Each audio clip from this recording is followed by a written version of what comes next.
স্মরণ করার জন্য এরকম স্মরণীয় সভা হবে। আব্দুল শুকুর আনসারী উনার জীবনের অনেক স্মৃতিচারণ হয়েছে। আমি তার সাথে তেমন বিষয়ের বা কথা বলার তেমন সুযোগ হয় নাই, কিন্তু আমি তাকে দেখেছি এত নম্র। আমাদের জুনিয়র হিসেবে আমাদের কাছে আসলে মানে অনেক সময় ফাদের মাথা উন্নত হয়ে যায় অবস্থা। আজকে তার এই ভদ্রতার কারণে তাকে আল্লাহ পাক এত উচ্চ মকাম দান করেছে যে ওলামায়ে কেরাম, ইসলামী ছাত্র সেনা, ইসলামী যুব সেনা, ইসলামী ফল আলোচনা জমা তাকে স্মরণ করছে। এটাই একজন মানুষের সাফল্য। ঠিক বলেন? তাকে আজকে স্মরণ করার পিছনে রিজন কি? What is reason? শুধুমাত্র ইসলামী ফোন করেছেন, ছাত্র সেনা করেছেন, যুব সেনা করেছেন, এর কারণে। ঠিক না বেঠিক?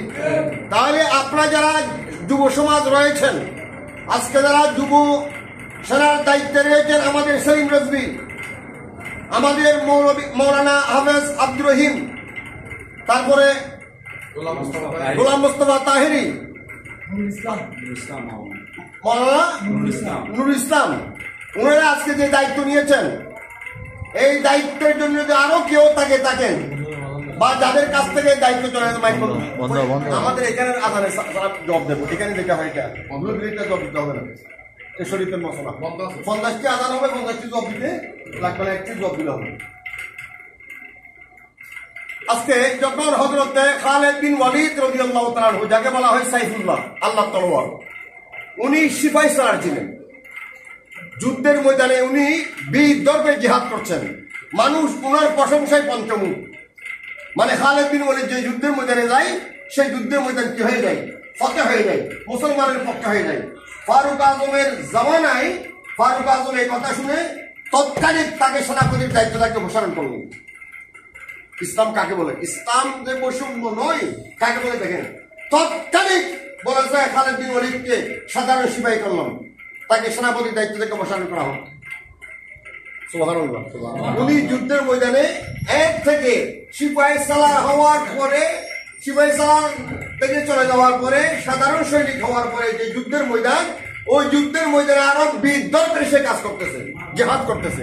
বলছে আপনার কি কোনো ফিলিংস নেই? আপনার কি অনুভূতি কি? আপনি সিপাহী সালার ছিলেন, সেনাপ্রধান ছিলেন, আপনাকে সেনাপ্রধান থেকে একজন সাধারণ সিপাহী করা হয়েছে, আপনার অনুভূতিটা কি? আমি তো জিহাদ করেছি, যুদ্ধ করেছি আল্লাহ এবং আল্লাহ রাসূলের সাথে। আমি তো আমার শান, আমার বীরত্ব, আমার সুজাত, আমার বাহাদুরি দেখানোর জন্য নয়, আল্লাহ আমার তকদিরে যা রেখেছে তা হয়েছে, আমি জিহাদ করেছি ইসলামের জন্য।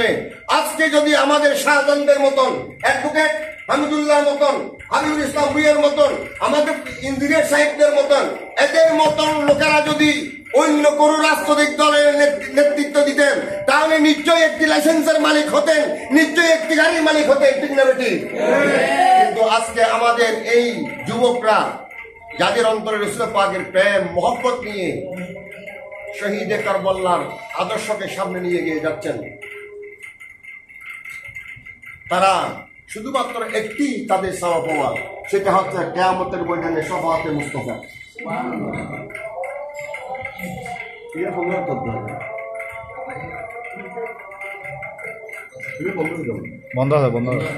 আচ্ছা, তারপরে আসেন যুব সেনা, ছাত্র সেনা, যুব সেনা। যুব সেনার দায়িত্ব কিন্তু খুব বেশি, কেন জানেন?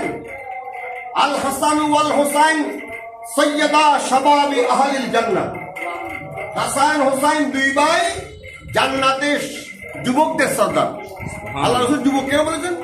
তো বৃদ্ধদের সর্দার হবেন না, কারণ কিয়ামতের ময়দানে জান্নাতে কোনো বৃদ্ধ মানুষ যাবেন না।